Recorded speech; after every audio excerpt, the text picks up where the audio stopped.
Business buyers come in all sizes and shapes.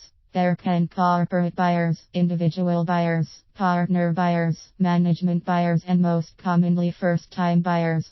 First-time buyers don't usually know what kind of business they are looking for nor how to go about the process of finding, evaluating, negotiating, and closing a purchase of a business. Assuming the buyer knows himself and knows what kind of career and salary he is looking for, an efficient determination of the type of business he should target can be a quick decision.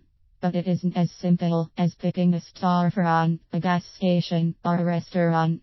True entrepreneurs that can handle long days and constant micromanagement may well be suited to the smallest of small businesses to buy.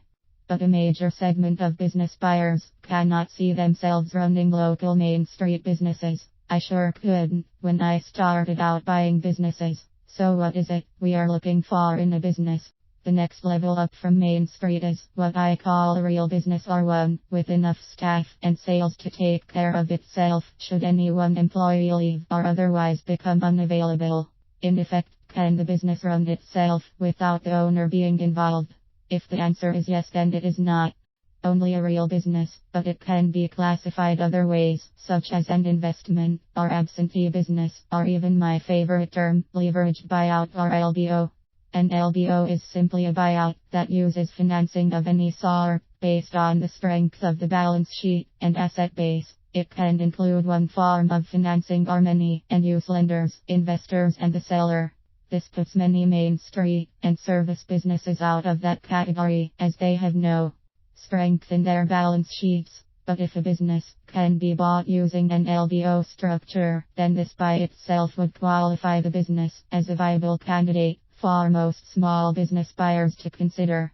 Indeed, it may be easier for the business buyer to complete an LBO on a slightly larger company than try to scrape up money for a smaller one without the benefit of any financing. To provide some real-world examples on this framework, I would establish a reasonable sales and profit range of a typical LBO candidate that would be a level up from Main Street, but well underneath the radar of larger buyers and private equity. This range could be in the million plus in sales and 50,000 plus in profits range, which is arguable the minimum size of a leveraged buyout. This lowest range includes the largest universe of businesses to buy without dipping into a business size which is too small to allow the buyer to breathe or too weak to be financed. The perfect LBO candidate will have enough assets retained in the business to approximately cover the down payment for the purchase. This is when the buyer will know the deal is the right size. At the other end of the spectrum, companies with well over 0.0 million if profits will be typically out of reach for the first-time buyer, since the deal will likely require a lot of invested capital.